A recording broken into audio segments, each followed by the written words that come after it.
जय हिंद। कैसे हैं आप सभी? मैं आशा करता हूं आप सभी अच्छे होंगे, स्वस्थ होंगे, मस्त होंगे। इस नए वीडियो में आप सभी का स्वागत है। इस वीडियो में हम क्लास 12 इतिहास का पहला चैप्टर और ईट, मनके और अस्तिया, उसका मैं वीवीआई ऑब्जेक्टिव क्वेश्चन लेके आया हूं। यानी वो वैसे 50 ऑब्जेक्टिव क्वेश्चन जो एग्जाम में पूछे गए हैं। यानी वैसे ये उस तरह के क्वेश्चन है जो बहुत ही इंपॉर्टेंट क्वेश्चन है। अगर इन 50 क्वेश्चन को आप आसानी से बना लेते हैं या याद कर लेते हैं तो आपके एग्जाम में पहला चैप्टर समझिए कि आपका पूरा का पूरा हेल्पफुल रहेगा। ठीक है, तो अगर वीडियो पर नए हैं तो वीडियो पर नए हैं तो चैनल को सब्सक्राइब कर लीजिएगा रोजाना इसी तरह का वीडियो देखने के लिए आप। ठीक है, चलिए आइए इसी के साथ हम लोग क्या करते हैं, स्टार्ट करते हैं। जो बहुत ही ज्यादा इंपॉर्टेंट 50 ऑब्जेक्टिव क्वेश्चन है, बहुत ज्यादा। अगर इन 50 प्रश्नों का अगर आप कर लेते हैं ना तो समझिए आपका काफी वन चैप्टर आपका समझिए क्लियर ही क्लियर है। ठीक है, ध्यान दीजिएगा।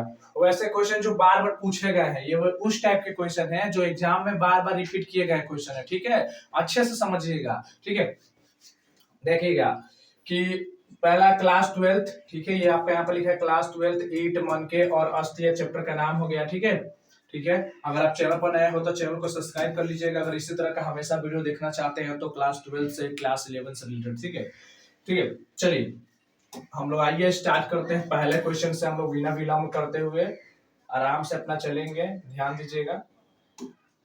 चलिए पहला क्वेश्चन आ गया है, ध्यान से समझिएगा। कहा गया है कि हड़प्पा सभ्यता की मोहरें किस चीज की बनी है। हड़प्पा सभ्यता की जो मोहरें है वो किस चीज की बनी है।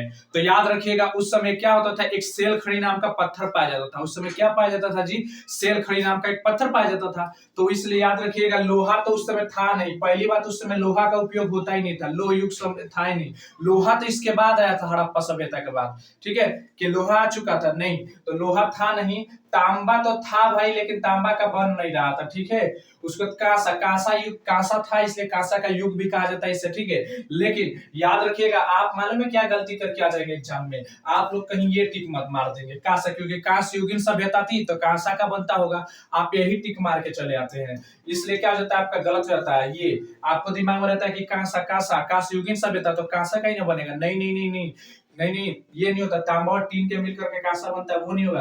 बल्कि राइट आंसर आपका क्या हो जाएगा? डी, सेल खड़ी। सेल खड़ी क्या है? एक तरह का एक पत्थर है। क्या है जी?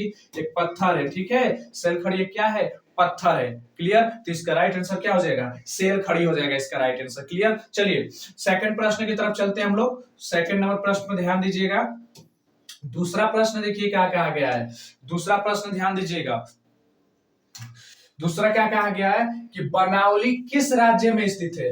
बनावली की बात करें, देखिए हड़प्पा की जब खुदाई की जा रही थी तो हड़प्पा की खुदाई के साथ साथ जब नहीं होता एक जगह हम खुदाई करना शुरू करते हैं ना, तो जैसे मान लीजिए जब कुछ मिल गया तो सोचते तनी हो जा खोद लेते ना, तब हो जा कुछ होगा।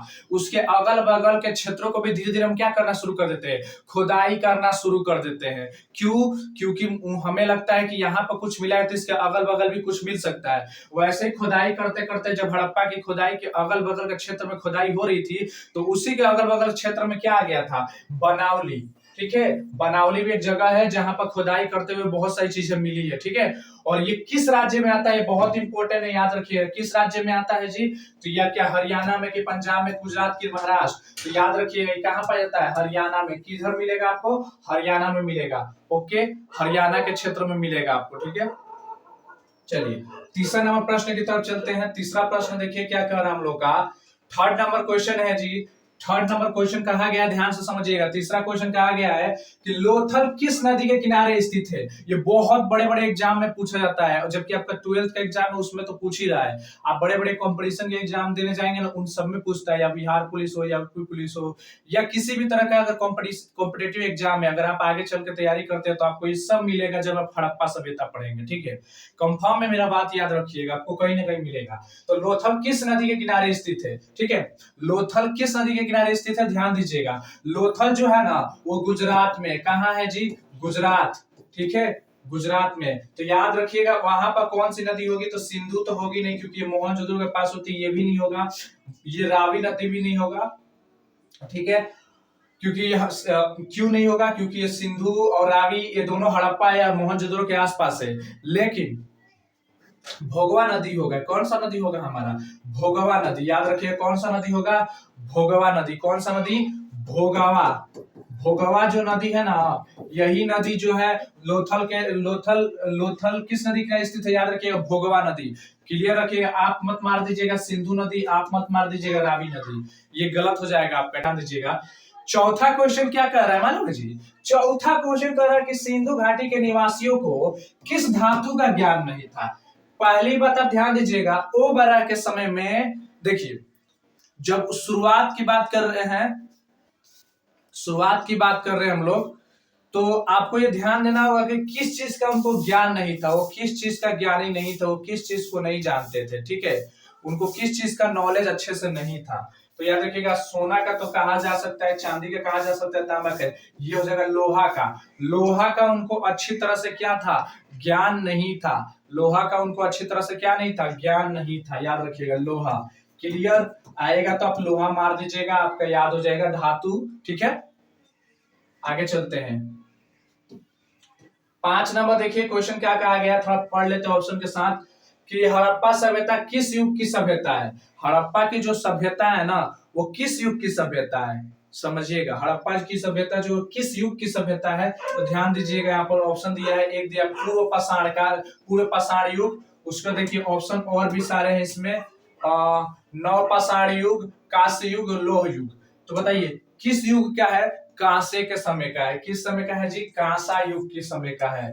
कांसा युग के समय की कहानी है हड़प्पा सभ्यता की। जो भी है कांस्य युगीन सभ्यता चलता था, कांस्य युगीन मतलब कांसा, वो समय तांबा और टीन को मिला करके कांसा बनाया जाता था, ठीक है। तो कांसा की वस्तुएं ज्यादा चलती थी, इसलिए उसको कांस्य युगीन सभ्यता भी कहा जाता है, ठीक है। चलिए अगले प्रश्न की तरफ हम लोग चलेंगे, ध्यान दीजिएगा। अगला 6 नंबर क्या कह रहा है, ध्यान से देखिएगा। 6 नंबर मालूम है क्या कह रहा है, 6 नंबर कह रहा है कि हड़प्पा संस्कृति आधारित थी। हड़प्पा की जो संस्कृति थी वो किस पर आधारित थी, हड़प्पा नाम की जो संस्कृति थी वो किस पर आधारित थी, ठीक है। मतलब संस्कृति मतलब वहां का जो व्यवहार था, रहन व्यवहार, मतलब उनका कैसा चलता था वो ज्यादा। तो याद रखिएगा, ये एक तरह का नगरीय सभ्यता थी। कैसी सभ्यता थी, नगरीय सभ्यता थी, याद रखिएगा। नगरीय मतलब यहाँ पर टाउन जैसा फील होता था। अगर वहां पर चल जाएगा ना हड़प्पा में उस समय में, तो लगता था कि हम किसी शहर में आ गए हैं, किसी नगर में आ गए हैं। जैसे एक बार आप मुंबई, दिल्ली, पंजाब, बड़े बड़े गांव से जब शहर में जाते हैं तो लगता है ना हम शहर में आ गए हैं। वैसे ही ये भी एक हड़प्पा क्या था, ये भी एक शहर के जैसा था, ठीक है। ये भी एक पूरी तरह से गांव इलाका नहीं था, ठीक है। तो याद रखिए कैसा उस समय की आधारित संस्कृति क्या थी, तो याद रखिएगा व्यापार थी। क्या थी, व्यापार थी, ठीक है। उस समय की व्यवस्था कैसी थी, व्यापार थी। मतलब वो लोग व्यापार ज्यादा करते थे, क्योंकि बहुत सारी चीजों का उन्होंने व्यापार किया है। मिस्र से किया है, अलग अलग जगहों से, मेसोपोटामिया से किया है, बहुत अलग अलग जगहों से क्या करते थे, ज्यादा ज्यादा व्यापार करते थे। देखिए उन चीजों को जब उनके पास ज्यादा होता था वो चीज दे देते थे, और जो चीज की जरूरत होती थी वो मंगवा लिया करते थे, ठीक है। तो इसी तरह से उस समय के लोग कार्य किया करते थे, ठीक है। चलिए अगले प्रश्न की तरफ चलते हैं, प्रश्न संख्या 7 की तरफ। 7 पर ध्यान दीजिएगा, 7वां क्वेश्चन क्या कह रहा है, ध्यान से समझिएगा। 7वां बोल रहा है कि हड़प्पा सभ्यता के लोग उपासना करते थे, उपासना करते थे, ठीक है। किसकी, विष्णु की, वरुण की, माता देवी की, इंद्र देव की। आप उपासना करते हैं, किसकी करते हैं आज के समय, आप हर एक देवी देवता की कर लेते हैं। मुझे मतलब उपासना मतलब पूजा पाठ या तो भूखना, जैसे बोलते हैं ना भूख करके हम उसकी आराधना कर रहे हैं। किस भगवान को आप मानते हैं, आज तो सब इंसान हर एक कोई ना कोई भगवान को मानता है, ठीक है। लेकिन उस समय के प्रॉपर भगवान हुआ करते थे, उनको ही माना करते थे लोग, माना करते थे। ना विष्णु भगवान को मानते थे, ना वरुण को मानते थे, ना इंद्र को मानते थे। उनका फेवरेट जो थी वो कौन थी, मातृ देवी थी। उनकी एक मातृ देवी थी जिनकी वो बहुत ज्यादा पूजा करते थे, उनकी ही उपासना करते थे, ठीक है। याद रखिएगा, अगर आएगा तो छोड़ना नहीं है, ध्यान दीजिएगा। इसलिए देखिए मातृ देवी की पूजा करते थे, इसलिए उसे मातृ सत्तात्मक भी कहा जाता है, क्योंकि वहां पर महिलाओं का ज्यादा प्राधान्य मिलता था, ठीक है। अगला क्वेश्चन ध्यान दीजिएगा, 8 नंबर क्या कह रहा है, 8 नंबर कह रहा है कि हड़प्पा सभ्यता का स्वरूप क्या है। मतलब 8वां प्रश्न कह रहा है हम लोग से कि हड़प्पा सभ्यता का स्वरूप क्या है। गामरी सभ्यता है, शहरी सभ्यता है, भोजन संग्रह सभ्यता है, कबीलाई सभ्यता है। कबीला जैसा है लोग कि भोजन इकट्ठा करने वाली सभ्यता है, मतलब कि खाली भोजन इकट्ठा करने का काम करते हैं बस।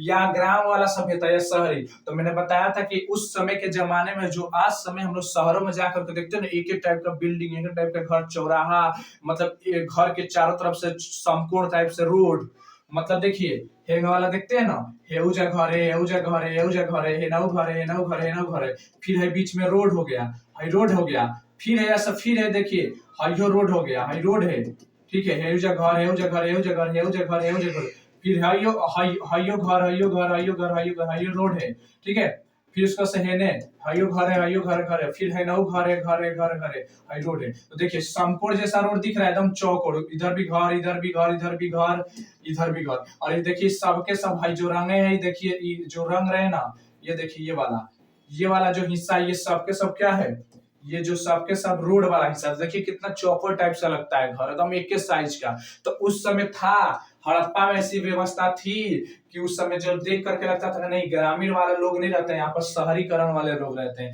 इसलिए शहरीकरण की सभ्यता मानी जाती है, क्योंकि खुदाई से कुछ ऐसी चीजें ही प्राप्त हुई है, ठीक है, उतनी उन्नति की चीज प्राप्त हुई है जो आज के जमाने में किसी बिल्डर या बोलते हैं ना बहुत बड़े बड़े बिल्डर जो घर बनवाते हैं ये बनवाते हैं, उनसे भी बहुत बेहतरीन ये थे लोग, ठीक है।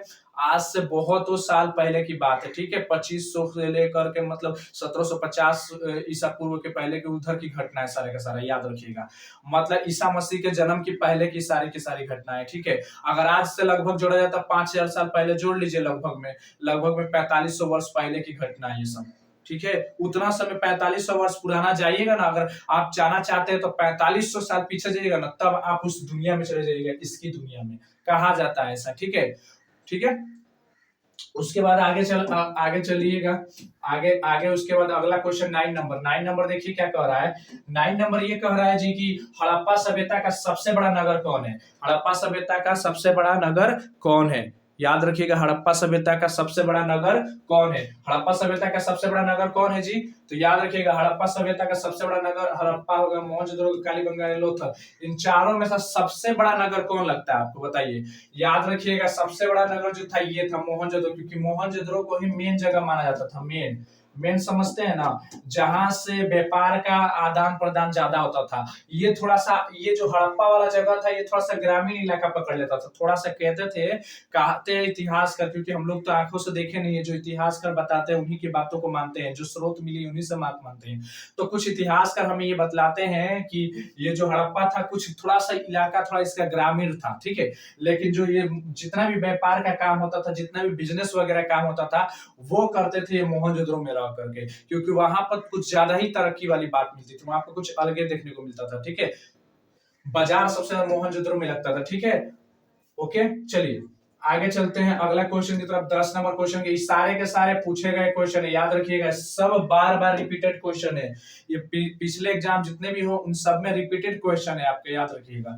अगला क्वेश्चन पूछ रहा है 10 नंबर, बोल रहा है कि हड़प्पा सभ्यता की सर्वप्रथम खोज की थी, हड़प्पा सभ्यता की सर्वप्रथम खोज की थी, भाई किसने की थी खोज, अलेक्जेंडर ने किया था कि दयाराम साहनी ने की, कर्नल वक्स, या एक और नाम है देख लीजिएगा, इधर एक और नाम दे दिया है कि मैक्स मूलर, तो कौन होगा इसका, बताइए तो जरा, इसका कौन हो जाएगा, आपको क्या लगता है कौन होगा इसका आंसर, बिल्कुल सही, इसका राइट आंसर क्या हो जाएगा, हड़प्पा सभ्यता की खोज करने वाले तक व्यक्ति कौन थे, दयाराम साहनी, कब किया था, तो सन 1921 ईस्वी में किया था, ठीक है, सन 1921 ईस्वी में किया था, ओके। और सन 22 ईस्वी मतलब 1922 ईस्वी में मोहनजोदड़ो की खोज हुई थी। तो अगर आपसे क्वेश्चन आ जाएगा कि मोहनजोदड़ो और हड़प्पा में सबसे पहले खोज किसकी की गई थी, तो हड़प्पा की खोज का मतलब सबसे पहले प्राप्त क्या हुआ था, हमको हड़प्पा प्राप्त हुआ था, बाद में हमको मोहनजोदड़ो के बारे में पता चला था, याद रखिएगा, ऐसा मतलब कि किसी चीज की खुदाई करे तो हमको पहले हड़प्पा के बारे में पता चला हो, बाद में हमको मोहनजोदड़ो के बारे में पता चला हो। तो सबसे पहले किसकी जानकारी मिली थी, हड़प्पा की, इसलिए इसकी 21 में खोज हो गई, जिसकी खोज किया दयाराम साहनी ले, लेकिन 22 में जिसकी खोज हुई वो थे राखलदास बनर्जी, जिन्होंने मोहनजोदड़ो की खोज कर डाली, ठीक है। चलिए अगले प्रश्न की तरफ चलते हैं, प्रश्न संख्या 11 नंबर प्रश्न हम लोग क्या कह रहा है, ध्यान से सुनिएगा। 11वां प्रश्न कह रहा है कि हड़प्पा किस नदी के किनारे स्थित है जी, हड़प्पा जो है किस नदी के किनारे स्थित है, हड़प्पा किस नदी के किनारे स्थित है, सोचिए जरा, हड़प्पा जो है किस नदी के किनारे स्थित है, सोचिए सोचिए सोचिए, हड़प्पा किस नदी के किनारे स्थित है, सिंधु नदी, ब्यास नदी, सतलज नदी, रावी नदी, कौन सी नदी आपको लगती है कि खोज हुई है, तो याद रखिएगा हड़प्पा जो है ना, हड़प्पा याद रखिएगा रावी नदी, आप जरूर ही टिक मार के आएंगे, आप एग्जाम में जाएंगे ना तो जरूर हड़प्पा सिंधु घाटी सभ्यता, हड़प्पा सिंधु घाटी सभ्यता, अरे मारो है क्लिक करिए, सही है। नहीं नहीं, सिंधु घाट, सिंधु नदी नहीं होगा, सिंधु नदी नहीं होगा, याद रखिएगा। कौन सी नदी होगा? रावी नदी होगा, याद रखिए। कौन सी नदी किनारे? हड़प्पा किस नदी किनारे स्थित है? मतलब देखिए, हड़प्पा जो जगह था ना वो किस बहती हुई नदी के मतलब किनारे का मतलब होता है कि मान लीजिए इसके बगल में कौन कौन सा शहर है, ठीक है। जैसे हम लोग है पटना, किस शहर, किस नदी किनारे? पटना के पटना शहर से, पटना टाउन से कौन सी नदी होकर गुजरती है उसके बगल से? तो गंगा बहती है ना। वैसे ही जहां हड़प्पा था उसके बगल से कौन बहती थी नदी? तो उसके बगल से बहती थी रावी नदी, ना कि सिंधु नदी। याद रखिएगा, सिंधु नदी नहीं होगा, आप सिंधु ही मार के आएंगे ज्यादा से ज्यादा। लेकिन इसका राइट आंसर क्या होगा? रावी नदी, याद रखिएगा, रावी नदी। सिंधु नदी तो मोहनजोदड़ो के पास मिला है, ठीक है, क्लियर हो जाइएगा, ठीक है। रावी नदी होगा इसका आंसर 11 का, ठीक है। 12वां याद रखिएगा। 12 नंबर का क्या होगा, ध्यान दीजिएगा। 12 नंबर कह रहा है कि हड़प्पा सभ्यता की सबसे महत्वपूर्ण विशेषता थी। हड़प्पा सभ्यता की सबसे महत्वपूर्ण विशेषता थी, क्या थी जी हड़प्पा सभ्यता की सबसे महत्वपूर्ण विशेषता? कि नगर योजना और वास्तुकला, व्यापार कला या पशुपालन। सबसे ज्यादा वहां पर क्या मिल रहा था बताइए? वहां पर सबसे ज्यादा क्या आपको देखने को मिलता? देखिए, व्यापार तो था, ठीक है, कला भी थी, पशुपालन भी था, लेकिन इन चारों में से सबसे ज्यादा की बात कर दी जाए ना तो हमें जाने ये ये टिक मार के आइएगा। इन चारों में व्यापार भी, कला भी, पशुपालन, ठीक है, इन सबको डाला है, लेकिन इसमें देखिए नगर योजना वास्तुकला मतलब महत्वपूर्ण खास विशेषता क्यों मानी जाती है हड़प्पा सभ्यता की? क्योंकि वहां की जो वास्तुकला थी ना, वहां का नगर नियोजन मतलब जो प्लानिंग की गई थी, प्लानिंग समझते हैं, नियोजन का मतलब होता है प्लानिंग, योजना मतलब प्लानिंग, नगर नियोजन जो बनाया गया था मतलब कि वहां पर उस शहर को इस ढंग से बैठा दिया गया था ना कि देखने से लगता था क्या एक शहर था, ठीक है। ये चीज मिलता है, यानी नगर नियोजन और वास्तुकला होगा इसका आंसर, ठीक है। वास्तुकला मतलब वहां की जो घरें थी एकदम खतरनाक, वहां की जो डिजाइन बनाई गई थी खतरनाक। नाला समझते हैं, आज हम लोग घर के बगल में सोचते हैं कि नाला आ गया, नहीं, नाला उन्होंने ला कर दिया था। घर के बगल में नाला बनाते थे एकदम घर के, जिसमें से घर के किनारे का पानी जाकर के उसमें गिरे, और वो ऐसा नाला होता था ना जिस नाले से आप नीचे नीचे चल भी सकते हैं, इतना बड़ा नाला होता था, और ऊपर से नाला के ऊपर से रोड भी हुआ करता था, याद रखिएगा। आज जो हम लोग सिलवट लोढ़ा बोलते हैं ना, जिसमें मसाला वसाला पीसते हैं हम लोग, वो उन्हीं लोग की देन है, उन्होंने ही उसका निर्माण किया था, ये हड़प्पा वासी किए थे। हम लोग आज उत्तर दक्षिण दिशा में मरते हैं तो उत्तर दक्षिण दिशा में धर कर दफना दिया जाता है, ये उन लोगों का ही था, हड़प्पा वासी था। वो जलाते हैं चीता को, वो उन्हीं लोग का था, ठीक है। हम जो घर के बगल, हम घर में जो खिड़कियां दरवाजे खोल देते हैं, ये बनवा देते हैं, ये सब उन्हीं लोग के देन में आता है। तो मतलब अगर हम पक्के मकान इस डिजाइन से स्ट्रक्चर करें तो उन्हीं लोग का देन है, मतलब हमारे वो पूर्वज है कहा जाए तो, उन्होंने ही ये सब किया है, और उनको देख देख कर हम बस तरीका चेंज कर रहे हैं, बदलाव कर रहे हैं। लेकिन अगर उठा करके देखा जाए हड़प्पा सभ्यता को अच्छे से देखा जाए तो उस समय बेस्ट था, अभी उतना बेस्ट नहीं है, क्योंकि उस समय जो चल रहा था ना हड़प्पा सभ्यता, कहते हैं इतिहास करके वो एक चरम सीमा थी, मतलब बहुत बढ़िया चल रहा था हड़प्पा सभ्यता। और देख लीजिए जो जितना अच्छा चलता है ना वो ज्यादा दिन नहीं चलता, याद रखिएगा। मार्केट में जो ज्यादा दिन चलता है वो ज्यादा दिन चल नहीं पाता, याद रखिएगा, बहुत जल्द खत्म हो जाता है। वैसे ही हड़प्पा भी बहुत फेमस चल रहा था, बहुत अच्छा चल रहा था, बहुत जल्द इसका भी पतन हो जाता है, ठीक है। पतन का मतलब नष्ट हो जाना, खत्म हो जाना। हड़प्पा सभ्यता का प्रशासन था, कैसा था जी प्रशासन? चलिए इसका ऑप्शन देख लेते हैं। राजतंत्रात्मक, लोकतांत्रिक, नगर पालिका, अरे इसका राइट आंसर ही हो जाएगा नगर पालिका था जैसा, क्योंकि टाउन एरिया में रह रहा है तो नगर पालिका जैसा नहीं होगा, नगर एरिया में रह रहा था तो नगर पालिका जैसा होगा, इसमें कोई पूछने वाली बात हो गई। आइए अगला क्वेश्चन देखते हैं ना। अगला क्वेश्चन क्या है कि हड़प्पा सभ्यता के पतन के क्या कारण थे जी? पतन के क्या कारण लगते हैं बताइए? विदेशी आक्रमण, प्राकृतिक आक्रमण, मानवीय आक्रमण, प्रक्षोभ। मुझे लगता है ये सब होगा, क्या लगता है आपको? यस, सब होंगे सब, क्योंकि बहुत से ऐसे इतिहासकार है जिसको सब कुछ कभी सबने तो आंखों से देखा नहीं है, जो सबूत मिले उन्हीं के आधार पर बोलते हैं। कोई बोलता है कि उस समय जब लास्ट में जब चरम सीमा पर था हड़प्पा, अपने ऊंचाई पर चढ़ गया था, ऊंचाई पर चढ़ने मतलब बहुत तरक्की कर लिया था, तो कहा जाता है। अब एक मोहनजोदड़ो मूवी बनी है, आप जाकर के उसे देख सकते हैं, लास्ट में कुछ बाढ़ वाला ही सीन दिखाया गया है तबाही के कारण, लेकिन हालांकि वो यही कारण नहीं है, बहुत से इतिहास बहुत सारे कहानियां बताते हैं। तो कुछ कहते हैं कि उस समय जब चरम सीमा था तो नदियों में बाढ़ आया जिसके कारण वो डूब गया। दूसरा कोई और बताता है कि उस समय विदेशी आक्रमण किए थे, विदेश से जैसे आर्य आ गए थे, आर्य आकर के उधर लड़ लिए थे, उनको मार दिए थे, इससे खत्म हो गया हड़प्पा सभ्यता। और भी प्राकृतिक कारण जैसे भूकंप आ जाना, तूफान आ जाना, बाढ़ आ जाना, और भी बहुत सारे ऐसे क्रियाकलाप हुए होंगे जिससे क्या होंगे, ये हड़प्पा सभ्यता का पतन हुआ होगा। पतन का मतलब नष्ट, खत्म हो जाना। ठीक है, तो इन चार, इससे मतलब हमारा ये सभी आंसर होगा। क्लियर रहेगा, ध्यान रहेगा। ठीक है, अगला 15 नंबर देखिए क्या कह रहा है। 15 नंबर कह रहा है कि हड़प्पा सभ्यता के स्थल से स्त्री के गर्भ से पौधा निकलता दिखता है। ठीक है, हड़प्पा सभ्यता के स्थल से स्त्री के गर्भ से, देखिए स्त्री के गर्भ, गर्भ मतलब यहाँ गर्भ वाला ये हिस्सा, गर्भ से पौधा निकलता हुआ दिखता है। दिखता है कहाँ, किस बलूचिस्तान में, मोहनजोदड़ो, हड़प्पा या आलमगीरपुर में? कहाँ दिखता है बताइए तो जरा, कहाँ देखने को मिलता है आप लोग को? कहाँ देखने को मिलता है? हड़प्पा में। ठीक है, कहाँ देखने को मिलता है? हड़प्पा में। कहाँ देखने को मिलता है? हड़प्पा में। ठीक है, क्लियर, ओके। चलिए आगे चलते हैं।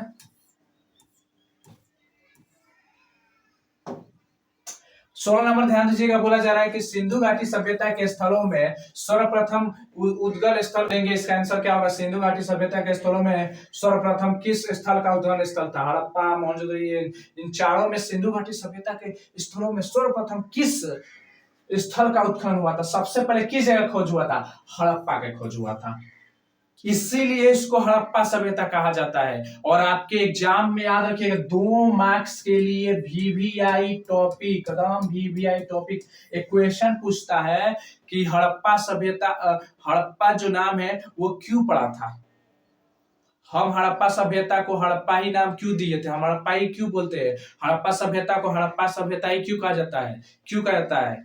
सिंधु घाटी की सभ्यता को हम हड़प्पा सभ्यता क्यों कहते हैं? क्वेश्चन आपके सामने आ जाए तो क्या जवाब दीजिएगा? तो सिंधु घाटी की सभ्यता को हम हड़प्पा सभ्यता इसलिए कहते हैं क्योंकि सबसे पहले उसी जगह से खुदाई शुरू हुई थी, हड़प्पा नामक जगह से। इसलिए अगर वैज्ञानिकों के अनुसार यह मानना होता है कि हम जिस जगह से खुदाई करना शुरू कर दिए और उस जगह का हमको पता नहीं चला एग्जैक्ट नाम, तो जो जगह से खुदाई किए थे ना, हम उसी जगह का नाम रख देते हैं। तो ये इन्होंने सबसे पहले हड़प्पा में खोजा था ना, तो यही से जगह का नाम हड़प्पा रख दिया था। ठीक है, याद रखिएगा, बहुत ज्यादा इंपॉर्टेंट है आप लोगों के लिए। चलिए अगला 17 नंबर ध्यान दीजिएगा। 17 नंबर जी क्वेश्चन क्या कह रहा है, ध्यान देना है आप सभी को। बोल रहा है सिंधु सभ्यता में गोदीवाड़ा का प्रमाण कहां से मिला है? बताइए, गोदीवाड़ा का प्रमाण कहां से मिला है? लोथल, कालीबंगा, रानीखड़ी या वनमाली, कहां से मिला है? कहां से? राइट आंसर हो जाएगा लोथल। क्या हो जाएगा जी? लोथल। चलिए अगले प्रश्न की तरफ चलते हैं। 18 नंबर देखिएगा, किस सिंधु स्थल से सूती कपड़े का साक्ष्य मिले हैं? किस सिंधु स्थल से सूती कपड़े का साक्ष्य मिले हैं? देखिएगा, काली किस किस सिंधु स्थल से सूती कपड़े का साक्ष्य मिले हैं? कालीबंगा, रंगपुर, सूतकांडेडोर और मोहनजोदड़ो। तो याद रखिए कहां से मिले हैं? मोहनजोदड़ो। कहां से मिले हैं जी? मोहनजोदड़ो। ठीक है, आगे चलते हैं। आगे 19 नंबर ध्यान दीजिएगा। 19 नंबर क्या कहा गया है? 19 नंबर ध्यान से सुनिएगा। 19 नंबर कहा गया है कि मोहनजोदड़ो का उत्खनन किया गया था। मोहनजोदड़ो का क्या किया गया था? उत्खनन किया गया था। तो उत्खनन किया गया था तो कहां से किया, किसने किया था? Dayaram Sahni, John Marshall, R D Banerjee या आर एस बिष्ट। तो यहाँ रखिएगा, देखिए जॉन मार्शल जो था, इन दोनों का ये तो हेड था, इस समझिए तो हेड था, यही तो दिया था काम। जॉन मार्शल जी था ना, यही तो हेड था उस समय पुरातत्व विभाग का। इसने ही तो कहा था कि जाओ उस जगह की खुदाई करो, तुम्हें मैं परमिशन देता हूँ। और इसने ही तो पहली बार घोषित किया था कि हड़प्पा नाम को घोषित करवाया था। ठीक है, इसने ही अनाउंस करवाया था। ये तो होगा नहीं, ये होगा दयाराम साहनी, तो ये थे हड़प्पा के थे। ठीक है, ये कहाँ के थे? हड़प्पा के खोज में किए थे। लेकिन इसका क्या होगा? इसका होगा आर डी बनर्जी, मतलब राखल दास बनर्जी। क्या होगा? राखल दास बनर्जी। कौन थे जी? राखल दास बनर्जी जी थे। ठीक है, जो सन 1922 ईस्वी में इसका किया गया था खोज। कब? सन 1922 ईस्वी में। क्लियर। चलिए आगे चलते हैं अगले क्वेश्चन की तरफ। 20 नंबर क्या कह रहा है हम लोग का? 20 नंबर पर ध्यान दीजिएगा। 20 नंबर, चलिए 20 नंबर बोल रहा है कि मोहनजोदड़ो किस नदी के किनारे बसा हुआ था? अरे 20 नंबर बोल रहा है कि मोहनजोदड़ो था ना, वो किस नदी किनारे बसा हुआ था? आपको क्या लगता है किस नदी किनारे बसा होगा? सिंधु नदी, रावी नदी, झेलम नदी या चेनाब नदी? किस नदी किनारे बसा होगा? कौन सी ऐसी नदी होगी जिसके किनारे वो बसा होगा? सोचिए जरा। तो देखिए मोहनजोदड़ो जो था वो किस नदी के किनारे बसा था, याद रखिएगा मोहनजोदड़ो था वो सिंधु नदी के किनारे बसा था, क्या कि रावी नदी के किनारे होगा, बताइए क्या सिंधु नदी। लेकिन अगर रावी नदी पूछेगा तो वो बता देगा हड़प्पा।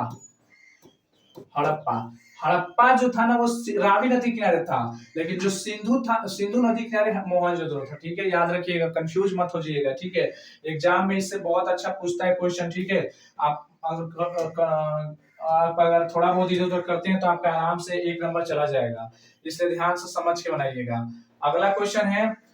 अगला क्वेश्चन है कि मोहनजोदड़ो किस भाषा का शब्द है जी। मोहनजोदड़ो किस भाषा का शब्द है। मोहनजोदड़ो का अर्थ होता है मृतकों का टीला, जहां पर मुर्दों को दफनाया जाता था। ठीक है, टीला। ठीक है क्या, ऊंची जगह को। हिंदी, सिंधी, उर्दू, फारसी, क्योंकि हम सिंधी वाली बात कर रहे हैं तो सिंधी भाषा से ही जोड़ दिया जाए, क्योंकि सिंधी भाषा थी इसलिए सिंधी भाषा ही जोड़ के रखते हैं। ठीक है, चलिए अगला चलते हैं। अगला अगला अगला 22 नंबर। 22 नंबर ध्यान दीजिएगा। 22 नंबर क्या कह रहा है, ध्यान से देखिएगा कि लोथल कहाँ स्थित है। गुजरात, पश्चिम बंगाल, राजस्थान या पंजाब, क्या लगता है आपको कहाँ था लोथल। लोथल जो था ना, मान लीजिए जो नक्शा है ना हम लोग का, ये वाला जो हिस्सा था, ये वाला ये वाला ये वाला ये वाला ये वाला, यहीं पर आपका लोथल था। यही पर आपका क्या था, यही पर आपका लोथल था, यहाँ पर लोथल था। ठीक है, उसमें पाकिस्तान वगैरह ये सब अलग अलग नहीं था, सब एक था। ठीक है, तो लोथल यहीं पर था। ठीक है, गुजरात कहाँ पड़ता है, जगह गुजरात में पड़ता है। कहाँ पड़ेगा स्थित, गुजरात। ठीक है, ये बंदरगाह था सब बहुत से बड़ा। ठीक है, बहुत बड़ा बंदरगाह था उस समय। ठीक है, अगला क्वेश्चन ध्यान दीजिएगा। अगला क्वेश्चन बोल रहा है कि प्राचीन इतिहास का निर्माण किया गया था। प्राचीन इतिहास का निर्माण किया गया, प्राचीन इतिहास का निर्माण किया गया था ये साहित्यिक स्रोत के आधार पर। उसके बाद आगे देखिएगा, आगे आगे क्या बोल रहा है, विदेशी यात्रियों के विवरण के आधार पर, पुरातात्विक अवशेषों के आधार पर, उपयुक्त सभी के आधार पर। क्या लगता है आपको इसका आंसर, क्या लगता है इसका आंसर सब होगा, सभी के आधार पर उन्होंने किया था। ठीक है, सभी के आधार पर होगा, सभी के आधार पर होगा। ठीक है, अगला क्वेश्चन है कि बोला गया है कि कालीबंगन भारत के किस राज्य में स्थित है। कालीबंगन जो है भारत के किस राज्य में स्थित है, हरियाणा, पंजाब, राजस्थान, गुजरात। याद रखिए कालीबंगन जहां से ये कहां पड़ा है, ये आपका पड़ेगा राजस्थान। कहाँ मिलेगा जी, राजस्थान। कहाँ है जी, राजस्थान। याद रखिएगा, हल से जुते हुए प्रमाण मिले यहीं से। ठीक है, तो ये हो जाएगा राजस्थान। क्लियर, चलिए अगला क्वेश्चन देखिए क्या कर रहा है। 25 नंबर आपसे कह रहा है कि गंदे पानी की निकासी की समुचित व्यवस्था सर्वप्रथम किस सभ्यता में देखने को मिलती है। गंदे पानी की जो व्यवस्था वो सर्वप्रथम कहाँ देखने को मिलती है, हमें कहाँ देखने को मिलती है। गंदे पानी की निकासी की समुचित व्यवस्था सर्वप्रथम किस सभ्यता में देखने को मिलती है। सिंधु घाटी, मिस्र सभ्यता, रोमन सभ्यता, चीनी सभ्यता। तो याद रखिएगा सिंधु घाटी की सभ्यता थी। ऐसी कौन सी सभ्यता थी, सिंधु घाटी की सभ्यता। याद रखिएगा कौन सी सभ्यता, सिंधु घाटी की सभ्यता थी, जहां पर गंदे पानी का जैसे घर बना दिया था, घर के बगल से ऐसे नाला निकाल दिया था। ठीक है, नाला हो जाता था। ठीक है, जो ज्वाइंट होता था घर के पिछले हिस्से से। याद रखिएगा जब आप पढ़ेंगे अच्छे से तो। ठीक है, तो ये सिंधु घाटी के समय आज भी उस गंदे पानी के निकासी का हम लोग व्यवस्था बनाते हैं। जो रोड के किनारे, घर के किनारे देखिए नाला लाना निकाल दिए हम लोग। ठीक है, हम भी आज नाला बना रहे हैं, लेकिन उन्हीं लोग को देख करके आज हम नाला का निर्माण करा रहे हैं। घर बना रहे पक्के, उन्हीं सब हमारे पूर्वजों को देख कर आते हैं। जो सिलवट लोढ़ा से मसाला पीसते हैं वो सब भी उन्हीं लोग का पूर्वज का देन है। ठीक है, तो ये उन लोग ने ज्यादा से ज्यादा यूज किया था। ठीक है, आइए आगे चलते हैं। अगला क्वेश्चन बोला जा रहा है 26 नंबर। 26 नंबर देखिए, 26 नंबर बोला कि कालीबंगा किस नदी के किनारे स्थित है। अब अगला क्वेश्चन आ गया कि कालीबंगा किस नदी के किनारे स्थित है। कालीबंगा रावी नदी, सिंधु नदी, सतलज नदी, सरस्वती नदी। तो देखिए रावी नदी के किनारे तो आपको अभी बताया था कौन सी थी, हड़प्पा थी। सिंधु के किनारे कौन थी, तो सिंधु के किनारे कौन थी, तो सिंधु के किनारे आपको पता है कि मोहनजोदड़ो था। लेकिन यहाँ पर सतलज की भी बात नहीं करेंगे, एक ये आ रहा है तो सरस्वती नदी। ठीक है, क्योंकि इसका भी बात करेंगे तो फिर कंफ्यूज हो जाएगा, फिर एक और नया नाम आ जाएगा आपके सामने, इसलिए यहाँ पर नहीं ले रहा हूँ। दो का पता चल गया, इन्हीं दो में पता करना है। तो आप याद रखिएगा कालीबंगा किस नदी, तो कालीबंगा क्या, राजस्थान वाला क्षेत्र। तो राजस्थान वाला क्षेत्र में याद रखिएगा सरस्वती नदी। कौन सी नदी, सरस्वती नदी। ठीक है, किस नदी को, सरस्वती, जिसे घग्घर के नाम से जाना जाता है। घग्घर, उस समय सरस्वती नदी थी, आज घग्घर के नदी के नाम से जाता है। ठीक है, आगे चलते हैं 27 नंबर। 27 नंबर ध्यान दीजिएगा आप सब कि सिंधु सभ्यता का बंदरगाह नगर कौन सा है जी। अरे इसको ध्यान दीजिए, सिंधु सभ्यता का बंदरगाह नगर कौन सा है, ध्यान दीजिएगा। सिंधु सभ्यता का सबसे बड़ा बंदरगाह कौन था, बंदरगाह। अभी मैंने बताया था आप सबको बंदरगाह मतलब कि जहां पर सामान का आदान प्रदान होता था किसके, पानी के माध्यम से, उसी को बंदरगाह कहा जाता है। बंदरगाह का मतलब होता है पानी के माध्यम से यातायात का जो काम किया जाता है। तो जहां पर जैसे रेलवे स्टेशन होता है, रेल के उतरने के लिए रेलवे स्टेशन होता है, हवाई जहाज के लिए हवाई जहाज के स्टेशन होता है, वैसे ही बस स्टैंड के लिए बस के लिए बस स्टैंड होता है, वैसे ही बंदरगाह किसके लिए होता है, पानी से जब कोई जहाज आता है तो कहीं पर रुकने के लिए, माल पोर्टिंग एरिया। तो वहां पर तो लोथल, लोथल कहाँ, गुजरात, याद रखिएगा गुजरात। गुजराती वो जगह था जहां पर ये सबसे ज्यादा बंदरगाह था। आगे चलते हैं अगले क्वेश्चन की तरफ। अगला क्वेश्चन ध्यान दीजिएगा आप सब।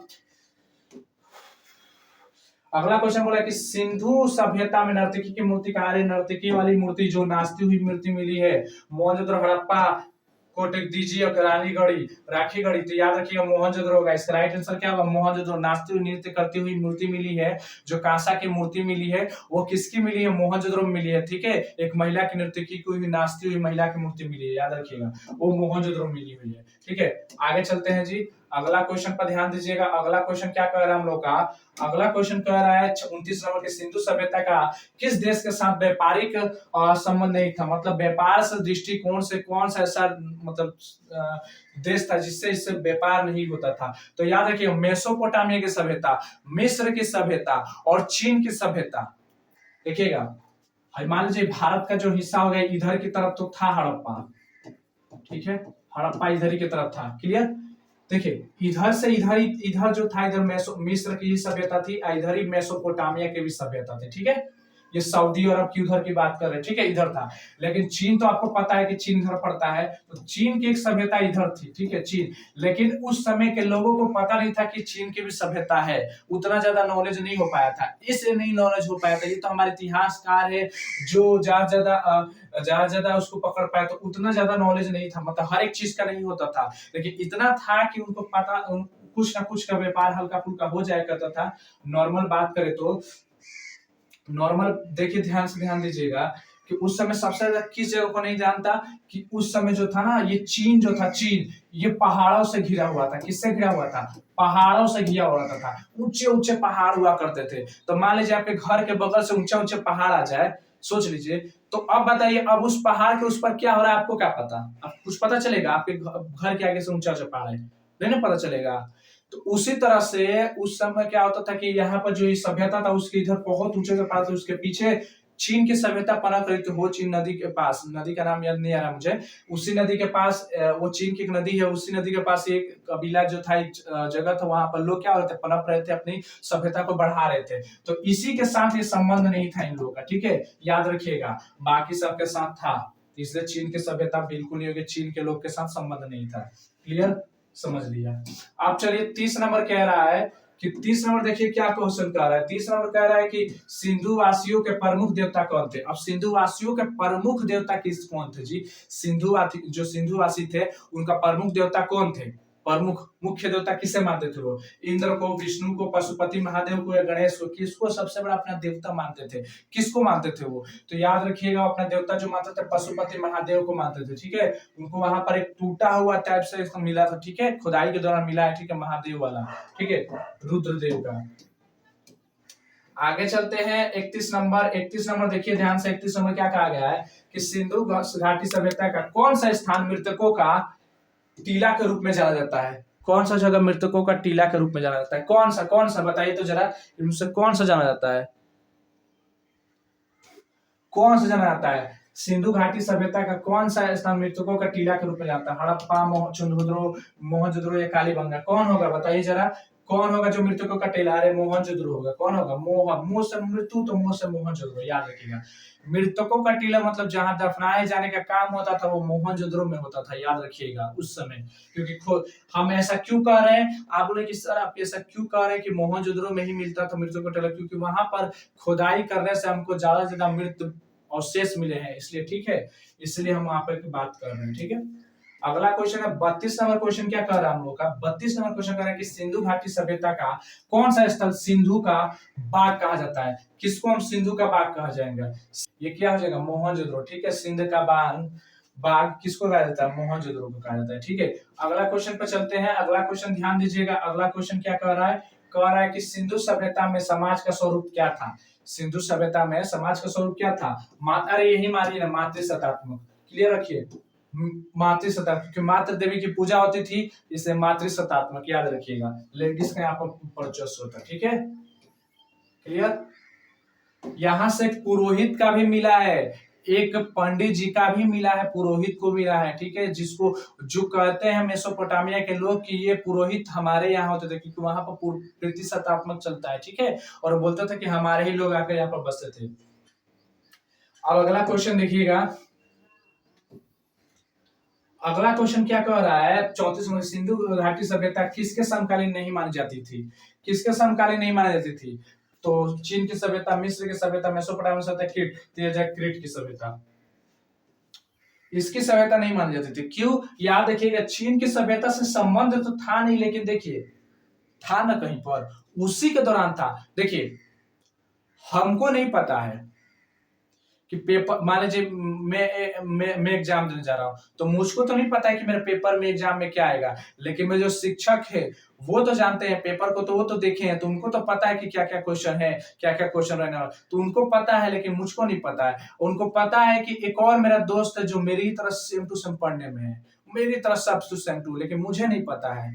लेकिन उनको पता है कि मेरे जैसा, लेकिन मुझे खुद उसके बारे में नहीं पता उतना चीज। ठीक है, तो वैसे ही समझ लीजिएगा कि उस समय जो था सिंधु घाटी जो सभ्यता थी ना, उस समय के जो लोग थे उनको नहीं पता था कि चीन की सभ्यता भी है, उतना ध्यान नहीं होता था, क्योंकि वो पहाड़ के उस पर था। लेकिन जो इतिहासकार थे, चीन की सभ्यता इसको सभ्यता का जब समय काल जोड़े, तब उनको लगा रही तो इन्हीं के समय काल का है, इसको कैसे नहीं पता कि इधर था ही, मतलब उसी के समय में था, पहाड़ को बगल था, पहाड़ के बगल था, इसलिए याद कीट की सभ्यता होगी। ठीक है, आगे चलते हैं, 35 नंबर क्वेश्चन की तरफ चलते हैं। 35 नंबर क्वेश्चन देखिए क्या कह रहा है जी, कि सिंधु सभ्यता का क्षेत्रफल किस आकार का था? सिंधु क्षेत्रफल याद रखिए त्रिभुजाकार है। कैसा है जी? ये त्रिभुजाकार जैसा है। ठीक है, त्रिभुजाकार जैसा याद रखिए, कैसा है जी? त्रिभुजाकार याद रखिएगा, इसका आकार कैसा है? त्रिभुजाकार जैसा है।